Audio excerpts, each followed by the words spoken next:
오늘은 조금 특별한 철학자 이야기를 준비했습니다. 이름만 들어도 어딘지 불편한 느낌이 드는 그런 사람 말입니다. 바로 순자입니다. 젊었을 때는 이해하기 어려웠던 사람이죠. 인간의 본성은 악하다는 말을 남긴 철학자. 맹자가 사람은 본래 선하다고 했을 때 우리는 고개를 끄덕였습니다. 하지만 순자는 정반대로 말했습니다. 그래서 오랫동안 냉혹한 사람, 인간을 불신하는 사람으로 여겨졌습니다. 그런데 말입니다. 나이가 들수록 인생을 살아보니 순자의 말이 자꾸 떠오릅니다.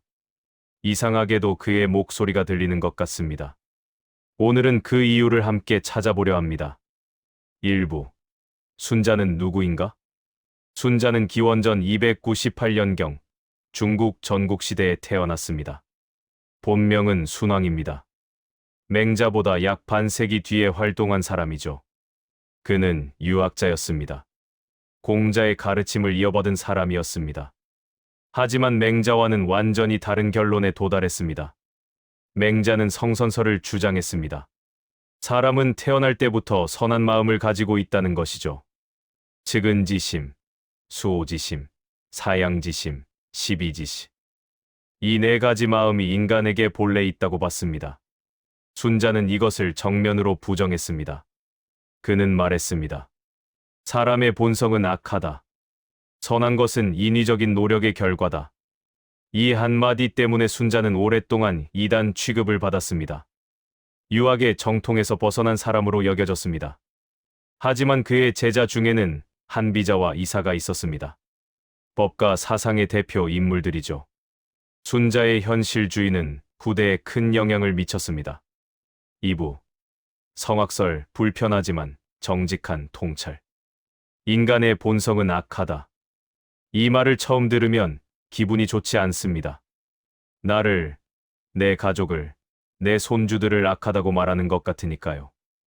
하지만 순자가 말한 악은 조금 다릅니다. 그는 인간이 태어날 때부터 욕망을 가지고 있다고 봤습니다. 배고프면 먹고 싶고, 좋은 것을 보면 갖고 싶고, 불편하면 피하고 싶은 것. 이것이 본성이라는 겁니다. 그 자체로 나쁜 것은 아닙니다. 문제는 이 욕망을 그대로 따르면 어떻게 되는가입니다. 순자는 냉정하게 관찰했습니다. 사람들이 자기 욕망만 따르면 다툼이 생긴다고요. 서로 같은 것을 원하면 싸움이 벌어집니다. 한정된 자원을 놓고 경쟁하게 됩니다. 질서가 무너지고 사회가 혼란에 빠집니다. 여러분, 살아보니 어떻습니까? 사람들이 정말 본성적으로 선하기만 한가요? 아이들을 보면 알 수 있습니다. 가르치지 않아도 자기 것을 챙깁니다. 나눠 가지는 것은 배워야 합니다. 어른이 되어서도 마찬가지입니다. 이익 앞에서 사람들이 어떻게 변하는지 우리는 봐왔습니다. 유산 상속 문제로 형제자매가 남남이 되는 것도 봤습니다. 작은 이익 때문에 오랜 친구가 등을 돌리는 것도 경험했습니다. 순자는 이것을 부정하지 않았습니다. 오히려 정직하게 인정했습니다. 그리고 바로 그렇기 때문에 교육이 필요하다고 말했습니다. 3부. 예, 인생을 지켜주는 울타리. 순자가 강조한 것은 바로 예입니다. 예, 예절, 예법의 그 예입니다. 젊을 때는 이것이 답답하게 느껴졌습니다. 형식적이고 고루하고 불필요한 것처럼 보였죠. 마음만 있으면 되지. 왜 형식을 따져? 우리도 그렇게 생각했던 때가 있었습니다. 하지만 순자는 달랐습니다. 그는 예를 인간 사회를 지탱하는 기둥으로 봤습니다. 예는 단순한 형식이 아닙니다. 욕망을 조절하고 관계를 유지하고 질서를 만드는 장치입니다. 순자는 이렇게 말했습니다. 예는 사람의 욕망을 적절하게 채워주면서도 다툼이 생기지 않게 한다. 생각해 보십시오. 제사를 지내는 순서가 정해져 있는 이유는 무엇입니까? 누가 먼저, 누가 나중에 하는지 규칙이 있습니다. 이것이 없으면 어떻게 될까요? 서로 자기가 먼저 하겠다고 다툴 것입니다. 어른을 공경하는 예절도 마찬가지입니다. 나이 든 사람에게 먼저 인사하고 자리를 양보하는 것. 이것은 약자를 보호하는 사회적 안전망입니다. 젊은 사람들은 모릅니다. 자기도 언젠가 늙는다는 것을요. 하지만 우리는 압니다. 그래서 얘가 필요하다는 순자의 말이 이해됩니다. 얘는 억압이 아닙니다. 오히려 보호입니다. 서로의 욕망이 충돌하지 않도록 모두가 존중받으며 살 수 있도록 만든 지혜입니다. 사부, 인의, 노력으로 만들어가는 선함. 순자의 핵심 개념 중 하나가 인의입니다. 사람의 인, 할위. 인간이 의도적으로 노력해서 만들어내는 것을 말합니다.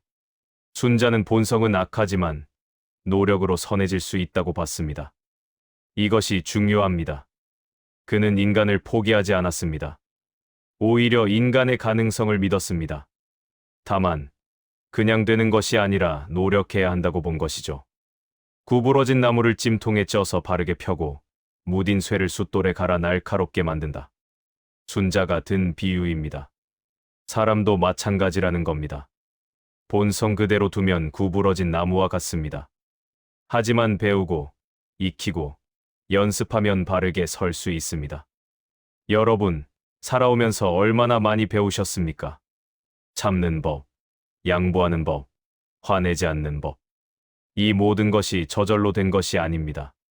수없이 실패하고, 후회하고, 다시 시도하면서 배운 것입니다. 처음 결혼했을 때를 생각해 보십시오. 배우자와 어떻게 살아야 하는지 몰랐습니다. 부딪히고, 다투고, 그러면서 배웠습니다. 자식을 키울 때도 마찬가지였습니다. 어떻게 야단치고, 어떻게 칭찬해야 하는지. 책에 나온 대로 되지 않았습니다. 직접 부딪히면서 조금씩 알게 됐습니다. 순자가 말한 인의가 바로 이것입니다. 노력으로, 경험으로, 반성으로 조금씩 나아지는 것. 그래서 그는 교육을 강조했습니다. 스승의 역할을 중요하게 봤습니다.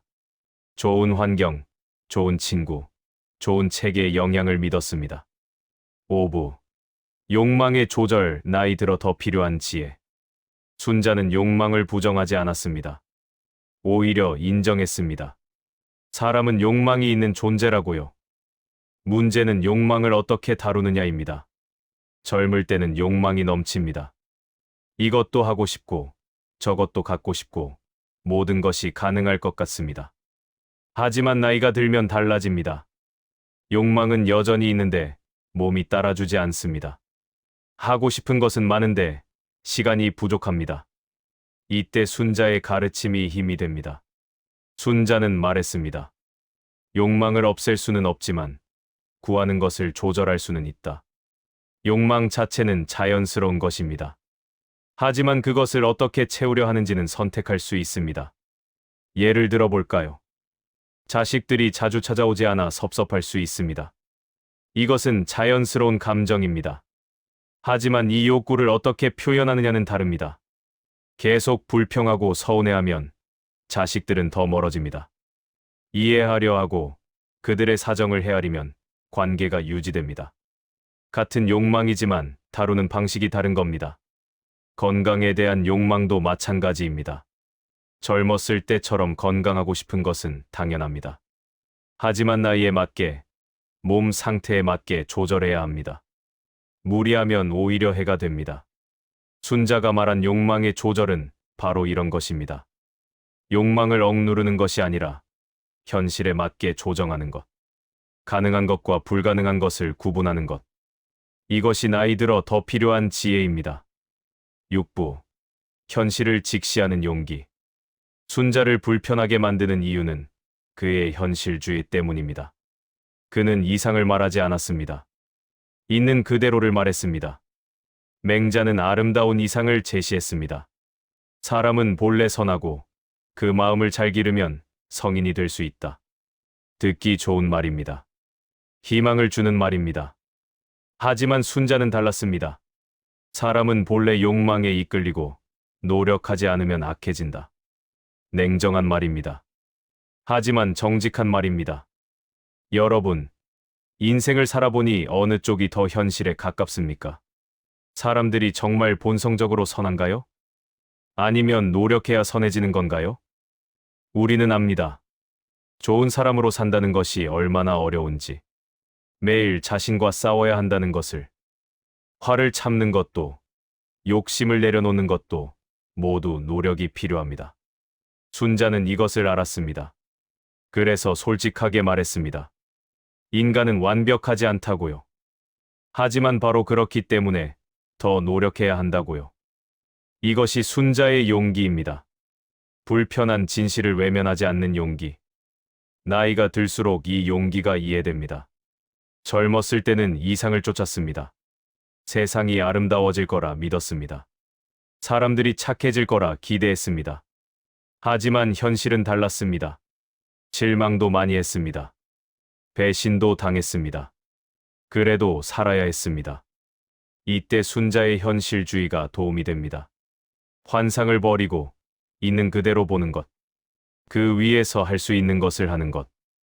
이것이 인생 후반부를 살아가는 지혜입니다. 7부. 교육과 환경, 끝까지 배우는 삶. 순자는 교육의 힘을 믿었습니다. 그의 책 순자는 권학으로 시작합니다. 배움을 권하는 글입니다. 배움은 멈출 수 없다. 순자의 유명한 말입니다. 학불가이. 배움은 중단할 수 없다는 뜻입니다. 평생 배워야 한다는 겁니다. 젊은 사람들에게만 하는 말이 아닙니다. 오히려 나이 든 사람에게 더 필요한 말입니다. 왜냐하면 배움을 멈추는 순간 퇴보하기 때문입니다. 요즘 세상은 너무 빨리 변합니다. 스마트폰, 인터넷, 새로운 기술들. 따라가기 버겁습니다. 하지만 멈추면 안 됩니다. 조금씩이라도 배워야 합니다. 손주들과 대화하려면 그들의 세상을 알아야 합니다. 병원에 가려면 앱으로 예약하는 법을 배워야 합니다. 이것이 순자가 말한 배움입니다. 단순히 지식을 쌓는 것이 아닙니다.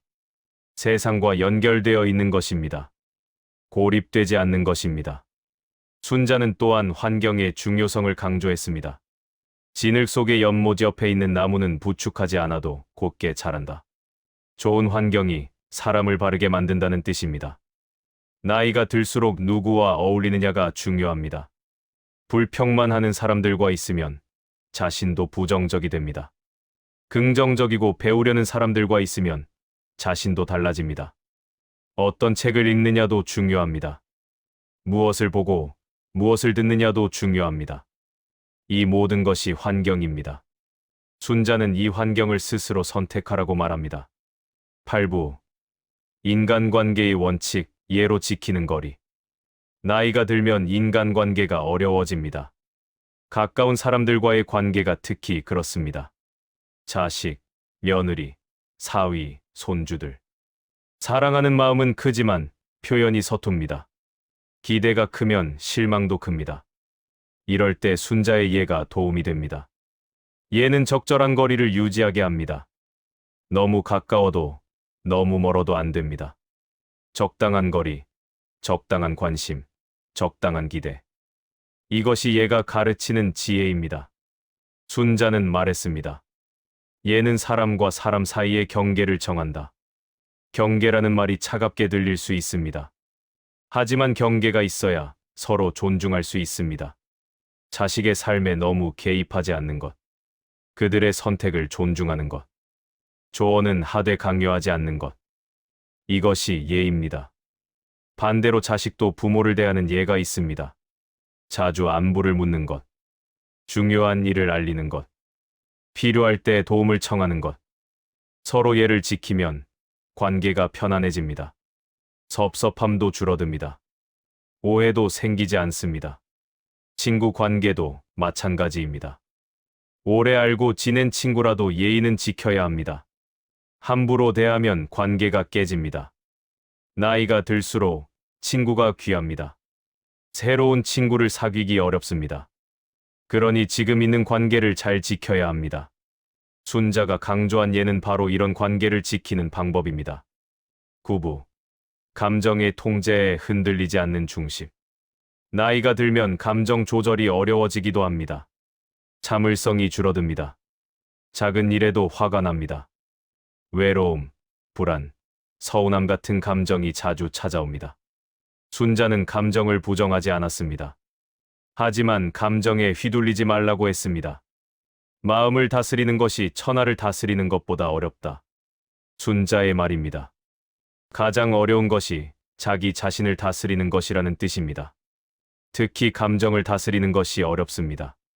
화가 날 때 참는 것, 서운할 때 이해하는 것, 불안할 때 차분해지는 것. 이 모든 것이 수양입니다. 순자가 말한 인의의 핵심입니다. 감정을 통제하는 방법은 무엇일까요? 순자는 예를 말합니다. 정해진 규칙, 정해진 질서 안에 있으면 감정이 안정됩니다. 규칙적인 생활이 중요한 이유입니다. 아침에 일어나는 시간, 식사 시간, 산책 시간. 이런 일상의 리듬이 감정을 안정시킵니다. 또한 배움도 감정을 다스립니다. 책을 읽거나, 글을 쓰거나, 무언가를 배우면 마음이 차분해집니다. 감정에 휘둘리지 않고 이성적으로 생각할 수 있게 됩니다. 순자는 이것을 알았습니다. 그래서 평생 배우라고 한 것입니다. 10부. 늙음을 대하는 태도. 순자는 늙음에 대해 직접적으로 많이 말하지는 않았습니다. 하지만 그의 사상 전체가 늙음을 준비하는 가르침입니다. 욕망을 조절하는 것, 감정을 다스리는 것, 예를 지키는 것, 평생 배우는 것. 이 모든 것이 나이 들어 필요한 덕목입니다. 특히 순자의 현실주의는 늙음을 받아들이는데 도움이 됩니다. 젊음이 영원하지 않다는 것, 몸이 쇠약해진다는 것, 언젠가 죽는다는 것. 이것은 피할 수 없는 현실입니다. 순자라면 이것을 부정하지 않았을 겁니다. 오히려 받아들이고 그 안에서 할 수 있는 것을 하라고 했을 겁니다. 늙는다는 것은 약해지는 것만이 아닙니다. 경험이 쌓이는 것입니다. 지혜가 생기는 것입니다. 젊었을 때 몰랐던 것을 아는 것입니다. 순자가 말한 인의, 노력으로 쌓은 것들이 빛을 발하는 시기입니다. 평생 배우고, 익히고, 갈고 닦은 것들. 이것이 나이 들어 우리를 지탱합니다. 순자를 마무리하면서 순자는 불편한 철학자입니다. 인간을 미화하지 않았으니까요. 이상을 말하지 않았으니까요. 하지만 바로 그렇기 때문에 진실했습니다. 현실을 직시했고 정직하게 말했습니다. 젊을 때는 이런 순자가 이해되지 않았습니다. 차갑고 냉정하고 희망이 없어 보였습니다. 하지만 나이가 들고 인생을 살아보니 알겠습니다. 순자가 옳았다는 것을요. 사람은 완벽하지 않습니다. 욕망이 있고 이기적이고 약한 존재입니다. 하지만 포기할 필요는 없습니다. 노력하면 나아질 수 있습니다. 배우고, 익히고, 예를 지키면 선해질 수 있습니다. 이것이 순자가 남긴 메시지입니다. 인생 후반부를 살아가는 우리에게 필요한 것은 환상이 아닙니다. 현실을 직시하는 용기입니다. 있는 그대로의 자신을 인정하는 솔직함입니다. 그리고 그 위에서 조금씩 나아지려는 노력입니다. 순자는 말합니다. 배움은 멈출 수 없다. 여러분, 우리의 배움도 아직 끝나지 않았습니다. 오늘도, 내일도 우리는 배우고 성장할 수 있습니다. 나이는 숫자일 뿐입니다. 중요한 것은 어제보다 나은 오늘을 사는 것입니다. 순자의 가르침이 여러분의 인생 후반부의 작은 빛이 되기를 바랍니다. 감사합니다.